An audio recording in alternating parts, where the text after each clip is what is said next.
예, 먼저 장관님께요. 앞서 우리 김영배 의원님 질의에 답을 하시면서 일부 공감하시는 말씀을 하셨는데, 그러니까 이제 연벌주의에 대해서 아까 말씀하신 것처럼 지금 우리 사회가 흉악해지고 있는 이제 범죄에 대해서 보다 강력한 처벌이 필요하다라고 하는 부분에 대해서 저도 일정하게 공감을 합니다.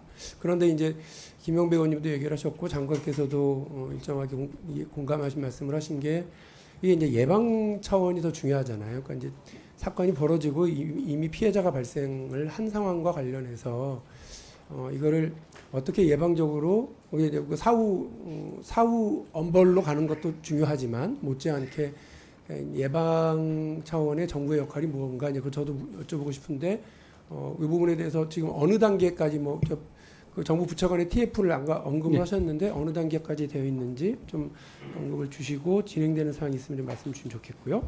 그리고 또 하나는 이번 안건과 관련해서요. 전 이 부분에 대한 이번. 예. 형사소송법 2부 개정 김도우 의원이 되는 거예요. 관련해서도 저는 일정하게 범죄 피해자가 본인에 관련된 사건에 통지 신청을 하고 이런 것들에 대해서 이 내용에 대해서 큰 틀에서 동의를 합니다. 이게 오히려 이제 피해자들에게 일정한 보호 조치일 수도 있고 본인의 피해를 보다 강력하게 처벌하기 위한 있을 수 있다고 생각합니다. 근데 이 부분에 대해서 대부분 보면 이게 시행령으로 이렇게 넘어가 있어서요. 절차와 과정 이런 것들이 이거를 장관께서는 이 법에 대해서 공감을 하신다고 한다면, 이게 좀 너무 절차가 복잡하고 이러면 오히려 피해자들이 피해 구제의 과정이 될 텐데 이 부분이 좀 간소해졌으면 좋겠다라고 하는 의견 말씀드리거든요. 한번 의견 말씀 주시고요. 딱 이거하고 관련되진 않습니다만 행정처장님, 우리 공판 기록을 열람하는 문제를 재판부에 그냥 권한으로 다 위임을 해놓고 있잖아요.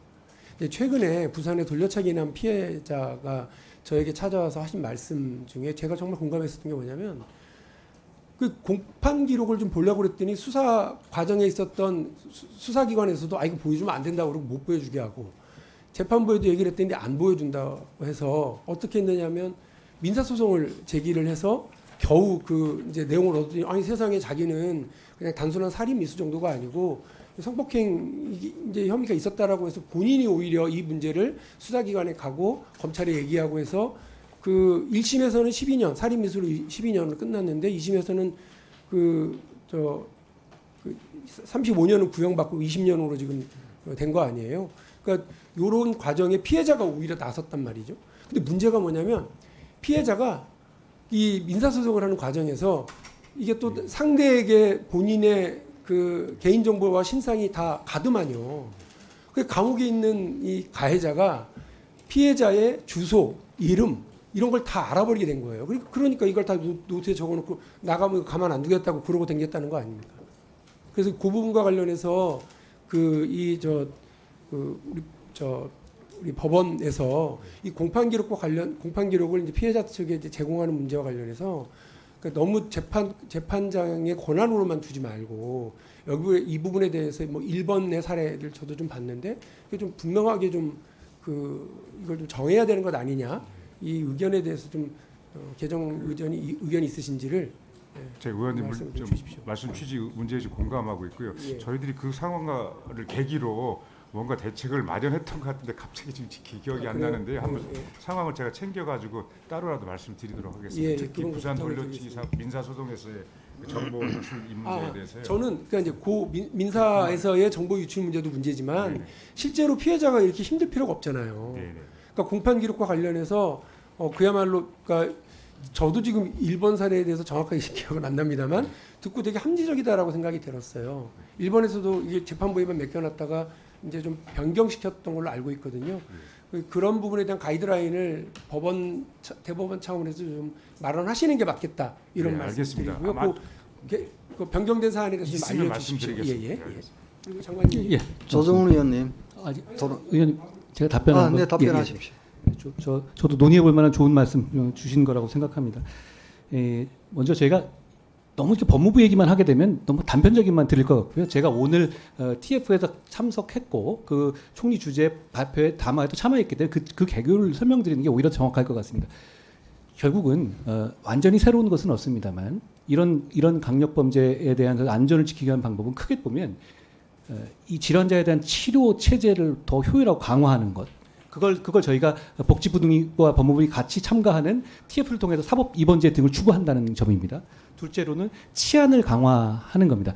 치안을 강화해서 저희 정부가 오늘 발표한 내용은 경찰청장들이 발표한 내용은 수사보다 치안 중심으로 경찰 인력을 재편한다는 것입니다.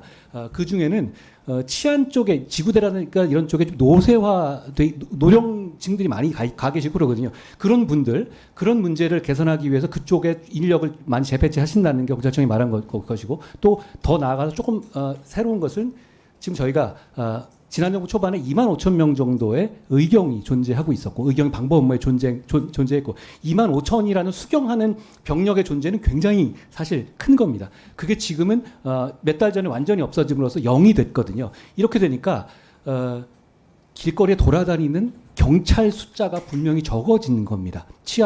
이 CCTV는 늘어났지만 그런 차원에서 이게 돌아다니는 경찰 수를 늘려야 된다는 어떤 그런 어떤 그 컨센서스가 있고요.